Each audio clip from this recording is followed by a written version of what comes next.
Ewan, Koko. Ewan, Tata Murut. Maki. Lekai. Rona lega. Rona man. Ewan, kiri ye.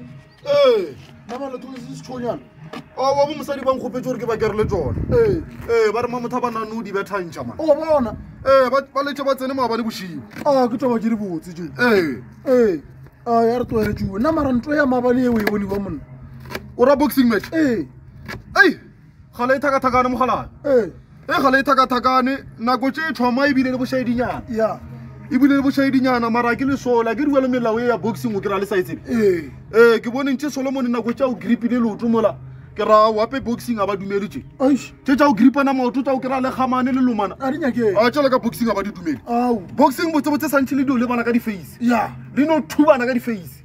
Gore o betha monna o fitlhelela dikoloa wa nkwa ke a mara ona mme tsholo o bile bosukudu mane o bile monate ga le ntse re sa bolela ka ona maabane nna le mosadi wa jalo ntate moruti face e la lena mane nna le ne le o jima aowa ke jimene e no gore be ke nyananela mola Solomon a sa tlo bolela ka taba tsa di boxing tse nkile ka registera ka mo plaza ka mo ke a bona be ke register ba re ka 250 ka register ka be ke ya ke tsana fro ke kuka di chip le tshapamo ke bone face le o re ne le mata man ya ka be ke kuka ke nyaka o ria ka mo kholle ke exercise le mo tshetse man ya a bo rapaletse bo ma 2 minutes ape face la ke ko ela e tore a we be saleteng e be lo tsamaya le mo emogethwa ka maraka ka tlapo ke ibutsetsa ke ikuka ka ba re yer kana lena le a rapela nna ke rapela performance ya le tamola monno ke kwela le face lo hai a se nna le tamo go batla ma ke kreste ya betha monna a ska idea ntwa idile ya o ta go bala gu o ta bala bothata o ta bala bothata ska ile ka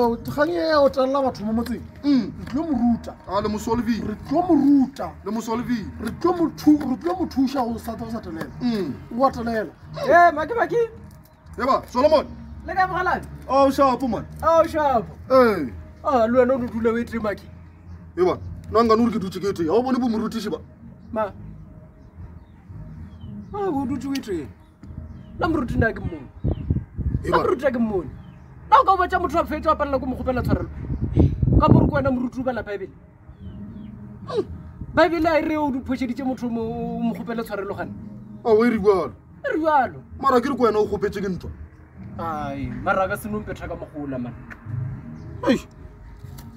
ka se mpetha ka mogola ai Solomon wena o gopetse ke ntwa welo o sa kole bothoko a ke re ntwa e fedile santšhe le no tshwarelana taba lena e fele welo o tata o tshwere segopi ke ena santse ang gopela tshwarelo ke ena santse ang gopela tshwarelo maki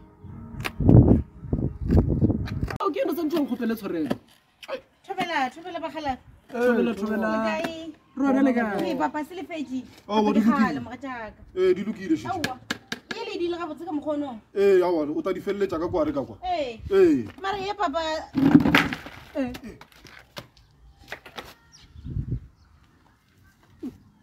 di wele di wele mo gataka ke di topele ke ya mafelelo ene go ba re sana le tse dingwe Bagala Solomon na le lebeletseng ena maki koloi e wa bona ka mo morao ka mo wa man le rule le a se lona man e nyaka le bambare o kry-e ntshwa man ba ke lebeletse koloi e nyaka o e thatsonyana ka mogope ka tsene baneng awa moruti lena le lebeletse moruti a o botse re o lebeletseng ka mogoto be ya thomma moruti a o nna maki o nkgadile ka mosadi ae a ke sa mo lebelelang ke lebeletse koloi bagala ke to le betha kudu bagala kono le tshwara le thuka le bethampe ke to le betha kudu bagala tabe le dianga se yona ene tabeng ka taka isha baneng ba ka se to ithabela tabe ape ke to feletsa ke fitisitse go bontata mashabela le bontate ntini a ba to ithabela bagala ngo le phele le nna ka nnete man a ka mogoma ke utho mo bela man tshitse tshwere le mephaka so a bona ke a tsamaya a le phele le nna ka nnete man o lokile maki na di tle ka monna le tlo bona nna o be le tlo checka marao wa mosadi aka ke to le betha kudu bagala o lokile moishana ke to le betha kudu o lokile tsa re le baruti bila ke to di theeletsa ke to le betha mpe ba fana ke to le phara le tla lampeng